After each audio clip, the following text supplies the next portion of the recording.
भारत गौरव आचार्य श्री पुलक सागर जी गुरुदेव के प्रवचन और लेटेस्ट धार्मिक भजन व कार्यक्रम निशुल्क देखने व सुनने के लिए हमारे YouTube चैनल जीन शरणम मीडिया को आज ही सब्सक्राइब करें और सबसे पहले देखने के लिए बेल आइकन पर क्लिक जरूर करें। ज्यादा अहंकार मत करो, जो उपलब्धियां मिली हैं उनका उपयोग करो। भगवान महावीर ने कहा है, लेकिन उन उपलब्धियों पे अकड़ के मत जियो, क्योंकि जो आज है वो कल रहे इसकी कोई गारंटी नहीं हुआ करती है। ध्यान रखना, आज तुम्हारे पास सब कुछ है, कल तुम्हारे पास कुछ ना होगा।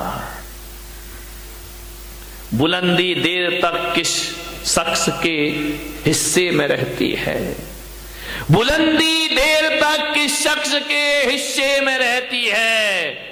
बहुत ऊंची इमारत सदा खतरे में रहती है, बहुत ऊंची इमारत सदा खतरे में। इमारत जितनी ऊंची होगी उतना खतरा बढ़ेगा, जितना नाम कमाओगे उतना खतरा बढ़ेगा, जितना यश कमाओगे उतना खतरा बनेगा, जितने चर्चित होगे उतने खतरे पैदा होंगे। ध्यान रखिए, सोचना है आपको, ज्यादा मत अकड़ो। अकड़ने वाले बहुत जल्दी नीचे आते हैं। ध्यान चल रहा है ना, अभी कितने सारे राम जा रहे हैं लाइन से जेल में, धनाधन लाइन लग रही। ये कौन है? अकड़ के जीने वाले लोग हैं। थोड़ी सी उपलब्धियों पे अकड़ गए, अपने आप को ना जाने क्या समझने लगे। क्या है तुम्हारे पास? बताइए, किस बात पे अकड़ते हो, किस पे छाती चौड़ी करते हो? क्या कमाया तुमने? कुछ नहीं कमाया है। ध्यान रखना, जब ज्यादा अकड़ पैदा होना तो टाटा बिरला और रिलायंस को देख लेना, उनके आगे अपनी कोई भी औकात नहीं हुआ कर। चक्रवर्ती को देख लेना, चक्रवर्ती का वैभव, चक्रवर्ती की संपदा, आप कुछ भी नहीं है उनके आगे। ध्यान रखना, चंद रुपए मिट्टी के ठीकरे क्या बटोर लिए, आदमी अकड़ के चलने लगा। एक कार क्या खरीद ली महंगी सी, ऐसे चलते हो कि रामनाथ कोविंद के बाप तुम ही पैदा हो गए इस धरती पर। ध्यान रखिए, मानने वाले, सोचना है आपको, विचार करना है। क्या है तुम्हारे पास? चक्रवर्ती के पास कितना राज्य था, कितना राजा होता? चक्रवर्ती की संपदा कितनी होती है? 6 खंड का राजा, 5 मिलेक्स खंड और 1 आर्य खंड का अधिपति होता है चक्रवर्ती। 6 खंड, 6 खंड का सम्राट चक्रवर्ती होता है। तुम कितने खंड के राजा हो? बोलो कितने खंड के? खंड खंड हुए जा रहे हो। ध्यान रखना, तुम्हारा तो 6 खंड का मकान भी नहीं है मेरे भाई, वो तो 6 खंड का राजा होता है। वही ले दे के 2 खंड का मकान होगा, और वो भी बरसात में टप टप टप टप करता, उसमें अकड़ रहे भाई। चक्रवर्ती की 96,000। कितनी कितनी? कौन बोला काश हम बन जाते चक्रवर्ती? ये बच्चों को शांत करो जरा, शोर मचा रहे। देखो जरा किसके हैं, भगवान जाने, ऐसे छोड़ देते हैं जैसे कोई किराए के बच्चे हो। चक्रवर्ती की 96,000 रानियां, अपनी कितनी है? बोलो अतुल भाई। देखो ईमानदारी से तो एक नहीं है, बोल रहे हो बात अलग है, तुम कह रहे हैं हम मान ले रहे हैं, कोई दिक्कत की बात नहीं है। विचार करिए, चक्रवर्ती की 96,000 रानी, अपनी एक, वो भी काली कलूटी। ध्यान रखना, एक पे ही अकड़े जा रहे हो।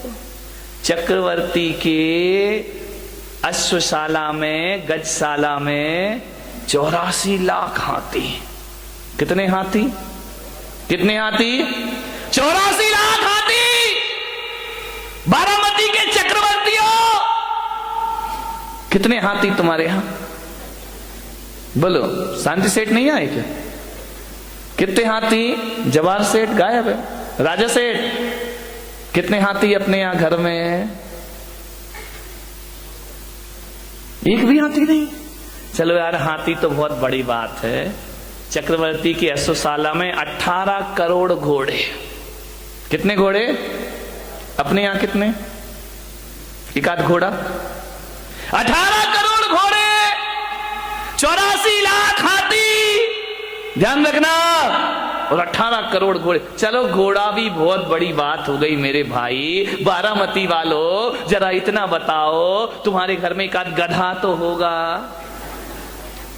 गधा भी नहीं है। ना तुम्हारे घर में हाथी है, ना तुम्हारे घर में घोड़ा है, ना तुम्हारे घर में गधा, एक आध गधा। इधर मत देखो, महिलाएं इतनी होशियार है, गधे का नाम आती बोले इधर देख लो। विचार करिए, 84 लाख हाथी, 18 करोड़ घोड़े, तुम्हारे घर में एक गधा भी नहीं है मेरे भाई। गधा रखने की हैसियत नहीं है तुम्हारी, और अकड़ इतनी है कि शायद चक्रवर्ती के बाप से भी ज्यादा अपने आप को समझ। क्या औकात है चक्रवर्ती के? चपरासी की भी हैसियत अपनी। मालूम है चक्रवर्ती भरत के घर में 365 रसोई है। खाना बनाने वाले कितने थे? 365। तुम्हारे घर में काम वाली कितनी है? एक है, वो भी इसकी 2 महीने से तनख्वाह नहीं थी, वो भागने के चक्कर में। ध्यान रखिए, विचार करिए, 365 रसोई है। वो कहते हैं कि चक्रवर्ती अपनी जिंदगी में एक बार जिस थाली में भोजन कर ले, दोबारा वो थाली उसकी टेबल पर नहीं आती है। ध्यान रखना, सोने चांदी के बर्तनों में भोजन करने वाला चक्रवर्ती मान्यवर कुछ नहीं है अपने पास। अकड़ अकड़ के मत घूमो। क्या हैसियत है हमारी, क्या औकात है हमारी? जब अहंकार आए, मान कसाए आए, तो चक्रवर्ती को याद करना, सारा मान मिट्टी में मिल जाएगा मेरे भाई, और मार्दव धर्म तुम्हारे जीवन में प्रारंभ हो जाएगा। आज उत्तम मार्दव धर्म है, होना चाहिए, बहुत होगा तुम्हारे पास, मैं विरोध नहीं करूंगा, लेकिन जो भी है उस पे अकड़िए मत। झुक कर मिलिए, हाथ जोड़कर मिलिए, व्यवहार अच्छा रखिए, विनम्रता से मिलिए। एक बात याद रखना, तुम महंगी कार में बैठकर जैन भवन तो आ सकते हो, महावीर भवन, लेकिन एक बात याद रखना, अहंकार की कार में बैठकर मोक्ष की यात्रा नहीं हुआ करती है। मोक्ष की यात्रा यदि करना है तो अहंकार की कार से उतरना पड़ेगा। अहंकार की कार पे बैठकर मोक्ष की यात्रा नहीं होती, विनय के विमान में बैठकर निर्वाण की यात्रा हुआ करती। झुको, विनम्रता, ये आपके जीवन को सफलता दिलाएगी। अकबर जब दान करता था ना, देनहार कोई और है, भेजत है दिन में, लोग भरम में रो करे याते नीचे में। मेरे भाई, मार्दव धर्म कहता है किसी का परोपकार करो तो इस हाथ से करो और उस हाथ को पता नहीं चलना चाहिए। ध्यान रखना, खबर ही नहीं होना चाहिए। वह मार्दव धर्म। 1000 रुपए का, 500 रुपए का पंखा क्या दे देते हो? हर पंखुड़ी पे नाम, फलाने सेठ की स्मृति में, उनके पुत्र, उनके पौत्र। कमाल हो गया। एक पंखे में मैंने देखा इतने नाम लिखे, इतने नाम लिखे। वो तो गनीमत थी कि पंखा 3 पंखुड़ी का था। 4 का होता तो और पुरखों के नाम भी उसमें आ जाते। अब कुछ लोगों को ये भ्रांतियां हो गई हैं कि जहां पर जैन मुनि रहते हैं वहां पानी नहीं गिरता है। मैं उनसे कहता हूं, यदि आंखें हो तो देखें इंदौर में क्या हो रहा है, पानी ही पानी हो रहा है। और ना जाने मेरे साथ ऐसा क्यों होता है। मैंने जयपुर चातुर्मास किया, 6 साल से वहां पानी नहीं गिरा था। और जिस दिन हमारे कलश की स्थापना हुई वहां झमाझम बरसात हो जाया करती है। यहाँ पर हमारे वो लोग भी बैठे हैं जो हर चातुर्मास में जाते हैं। नागपुर में स्थापना हुई, झमाझम बरसात हुई, ग्वालियर भीगा, आगरा भीगा, मुंबई के भीगने की तो बात ही मत करो। सूरत में पानी, उदयपुर पानी, बांसवाड़ा पानी, और कहते हैं कि इंदौर में पानी नहीं था, इस बार पानी ही पानी हो गया। लोग भ्रांतियां पाल लेते हैं। ये बहुत गलत धारणा पूरे देश में व्याप्त है, कुछ लोगों में, गांव के लोगों में, कि जैन मुनि जाए वहां पानी नहीं गिरता है। आज तो इतना गिर रहा है भाई कि लोग प्रवचन में नहीं आ पा रहे हैं। ध्यान रखिए, मैंने कहा था ना इंदौर वालों, दशहरा मैदान में जो प्रवचन होंगे, ऊपर से ऊपर वाला बरसेगा और नीचे से मैं बरसूंगा। आप ऊपर से भी भीगेंगे और अंदर से भी भीग जाएंगे। ध्यान रखिए, हरियाली ही हरियाली।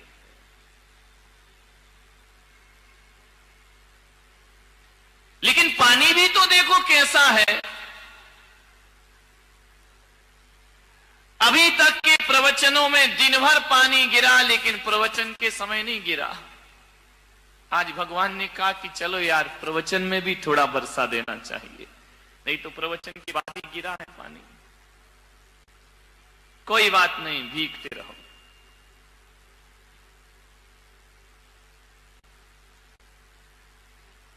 आज थोड़ी सी तुम्हारे परिवारों की बात कर लेता हूं। तुम्हारे घर की बात कर लेता हूं।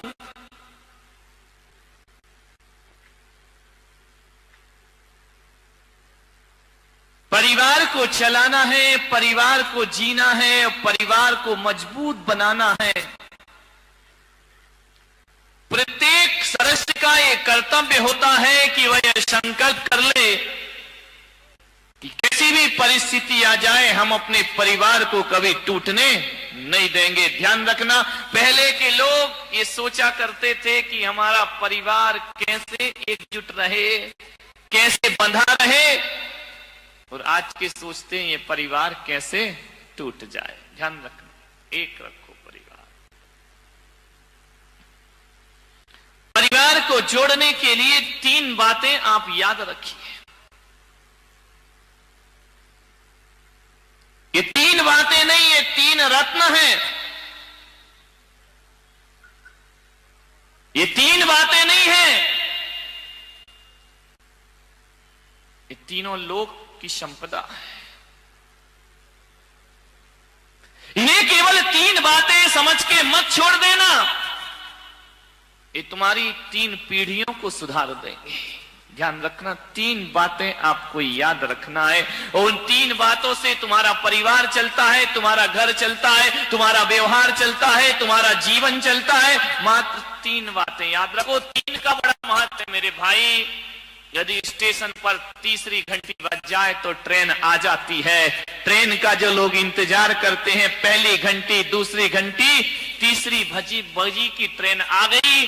3 का बड़ा महत्व है। विद्यार्थी स्कूल में परीक्षा देने जाते हैं, 3 घंटे बजते पेपर छीन लिए जाते हैं, क्योंकि 3 घंटे बज गए। 3 घंटी यदि बज जाए, 3 का बड़ा महत्व है। मोक्ष मार्ग में भी 3 का महत्व है। सम्यक दर्शन, सम्यक ज्ञान और सम्यक चारित्र्य जिसे मिल जाए उसे मुक्ति हो जाया करती है। और तुम्हारे रसोई घर में जाके देखो तो प्रेशर कुकर की 3 सीटी बज जाए तो भोजन पक जाया करता है, फिर और 4थी सीटी का इंतजार नहीं हुआ करता है। और जिंदगी को देखो तो बचपन, जवानी और बुढ़ापा, यहां भी 3 है, और 3 ही रोग लगे हैं। महावीर कहते हैं तुम्हारी जीवन में जन्म, जरा और मृत्यु। पूजा में पहले यही सोच के तो जल चढ़ाते हो ना कि जन्म का नाश हो जाए, जरा का नाश हो जाए और मृत्यु का ना। और जिस दुनिया में तुम रहते हो उसमें भी 3 लोक हैं, ऊर्ध्वलोक, मध्यलोक और पाताल लोक। एक पाताल लोक है, एक नरक लोक है, मनुष्य लोक है और स्वर्ग लोक। ये 3 ध्यान रखना, 3 हर जगह महत्वपूर्ण होते हैं। वैदिक परंपरा कहती है ब्रह्मा, विष्णु, महेश 3, और जैन परंपरा कहती है कि जासो पूजो परम पद देव शास्त्र गुरु 3 का ही महत्व। जहां जाओ वहां 3 है। और ये मत सोचना कि 3 तिगाड़ा काम बिगाड़ा। 3 से काम बन भी जाता है और 3 से काम बिगड़ भी जाया करता है। 3 का बड़ा महत्व होता है। 3 से ही हमारी दुनिया चलती है। 3 से, और कहते ना, 1 बार माफ करो ठीक है, 2 बार माफ करो ठीक, तीसरी बार कोई माफ नहीं करता। ध्यान रखना, सोचना है आपको, 3 का बड़ा महत्व है। और जिस घर में 3 बहुएं हो, समझ गए ना? ये नहीं तो वो नहीं तो वो नहीं तो एक वाली कहां जाएगी बेचारी, कोई ठिकाने ही नहीं है।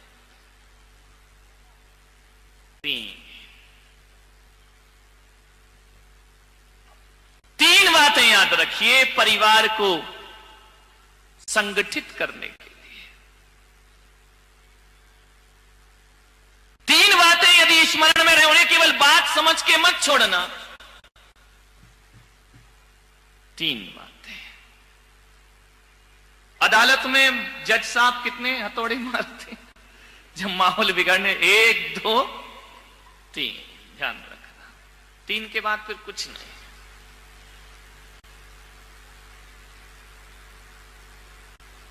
समझ लो तो ये 3 बातें जीवन का बहुत बड़ा सूत्र है। ना समझ पाओ तो कोई बात भी नहीं है। 3 नदियां बड़ी प्रसिद्ध हैं, गंगा जमुना सरस्वती। संगम हो जाता जहां तीनों मिल जाए, प्रयागराज बन जाता है, तीर्थ स्थान बन जाया करता है। इसलिए 3 ही दे रहा हूं, उसे चाहे गंगा समझो चाहे जमुना समझो तुम्हारी मर्जी है, सरस्वती समझो तुम्हारी मर्जी है, अरे सम्यक दर्शन समझो तो तुम्हारी मर्जी है, सम्यक ज्ञान सम्यक चारित्र समझो तो तुम्हारी मर्जी है। और जीवन में 3 का ही महत्व होता है, एक मां का महत्व होता है, एक महात्मा का महत्व